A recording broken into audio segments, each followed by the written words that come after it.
The night she asked me to stay was the kind of night that feels heavier than it looks when silence presses against your chest and memories start speaking louder than words. Rain streaked down the windows of her small house in Oregon, blurring the street lights into trembling gold lines. And I knew even before she turned to me that whatever she was about to say would change something between us forever. I had come over to return a box of old photographs. Nothing more, nothing less.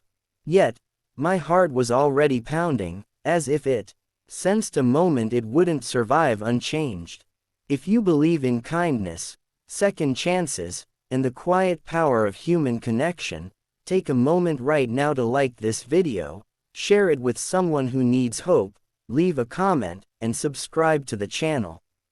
Your support keeps stories like this alive, and you never know whose heart they might reach. Her name was Emily Carter, a name that once meant home to me and later became a reminder of everything I'd lost. We had met years ago in a small church outside Portland, both of us standing awkwardly near the coffee table after Sunday service, pretending to care more about the weather than the fact that our lives were about to collide.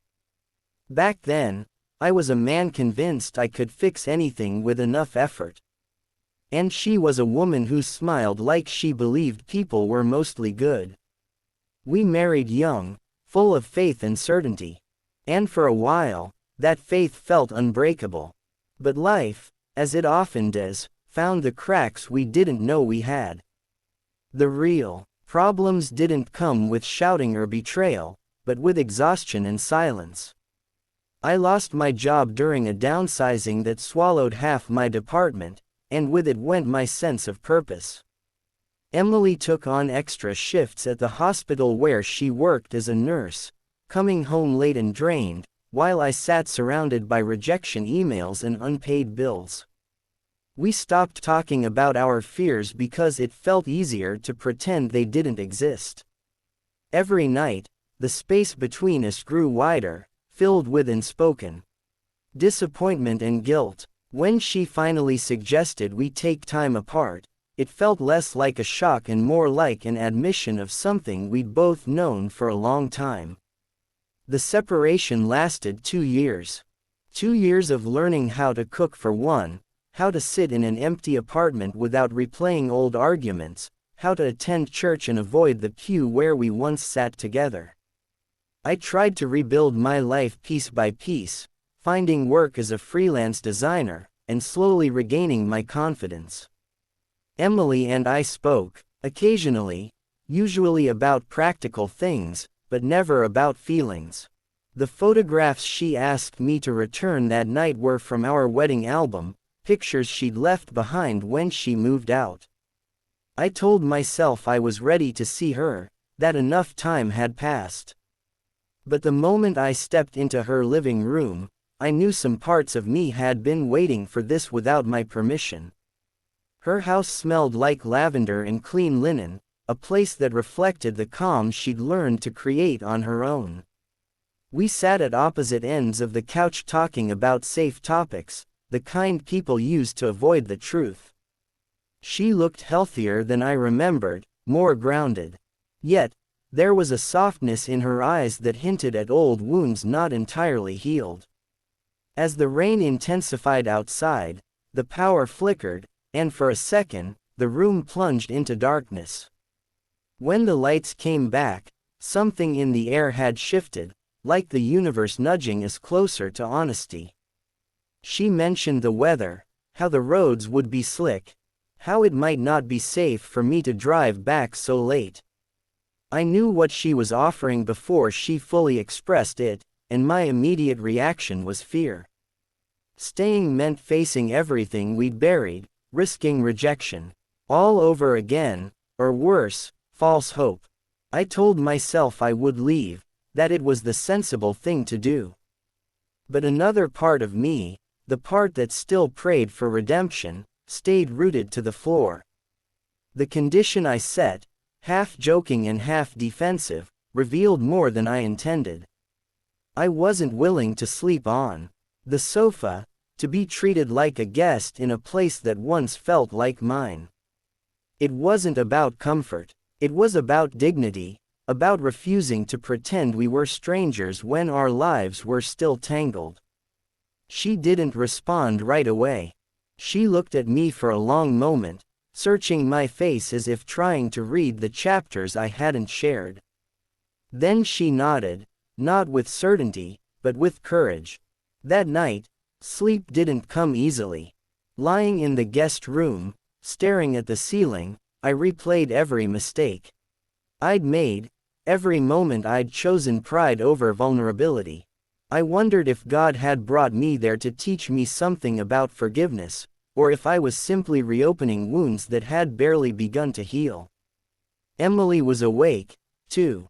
I could tell by the soft movement from down the hall, the creak of floorboards, the quiet hum of the house settling. We were two people suspended between past and future, unsure which direction to lean. Morning arrived gently, sunlight filtering through the curtains like a blessing I wasn't sure I deserved.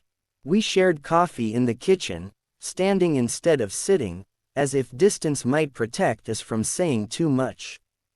She spoke about her work, about the patients who reminded her how fragile life is, how quickly things can change. I talked about my freelance projects, about learning to trust myself again. There was an honesty between us that hadn't existed before, stripped of expectations and pretense. It felt fragile but real. The true challenge wasn't rekindling old feelings, but confronting the fear that we would repeat the same patterns. We talked about counseling, about faith, about the ways we'd both grown during our time apart. She admitted she'd learned to ask for help instead of carrying everything alone. I confessed how deeply my pride had isolated me, how ashamed I'd felt about failing to provide. There were tears, not dramatic or loud, but quiet and cleansing like rain after a drought. Over the next few weeks, we took things slowly. We met for walks along the river, attended church together again, this time sitting side by side without pretending everything was perfect. Trust didn't return all at once. It came in small moments, in answered calls, in shared laughter, in the willingness to apologize without defending ourselves. I learned that love wasn't about fixing each other, but about choosing to stay present even when it was uncomfortable. The night she asked me to stay became a turning point, not because it promised reconciliation, but because it demanded honesty. It forced us to acknowledge that our story wasn't over, even if it looked different than we once imagined. We didn't rush into moving back together or making grand declarations. Instead, we committed to rebuilding on a foundation of faith, patience, and mutual respect. Some days were harder than others, filled with doubt and old triggers. But we faced them together, one conversation at a time. As months passed, I noticed changes in myself I hadn't expected. I was less afraid of vulnerability, more willing to admit when I needed support. Emily, too, seemed lighter. Her laughter more frequent, her shoulders less tense. We volunteered together at a local shelter, finding purpose in serving others, reminding ourselves that love grows when it's shared. Our past didn't disappear, but it stopped defining us. It became a lesson instead of a sentence. If this story is touching something inside you, if it reminds you of someone you've lost or a second chance you're hoping for, please take a moment now to like the video, share it, and subscribe. Your engagement tells us these stories matter, and it helps them reach hearts that need them most. One evening, sitting on her porch as the sun dipped below the horizon, I realized that staying that night hadn't been about refusing the sofa. It had been about refusing to run away from fear, about choosing courage over comfort. Emily looked at me with a quiet understanding. And in that look was forgiveness. Not just for me, but for herself, too. We weren't the same people who had married years ago. And that was okay. We were better because we had been broken and learned how to heal. Before this story ends, I want to ask you something special. Please comment below and share what this story made you feel or who it reminded you of. Your words might become someone else's hope. Life doesn't always give us clear answers or perfect endings. Sometimes it offers us a simple question in the middle of an ordinary night, asking whether we're willing to stay and face the truth. I chose to stay, not because I was certain of the outcome, but because I believed in the possibility of grace. And in that choice, I found something I thought I'd lost forever. Not just love, but the faith that even the most fragile hearts can learn to beat together again.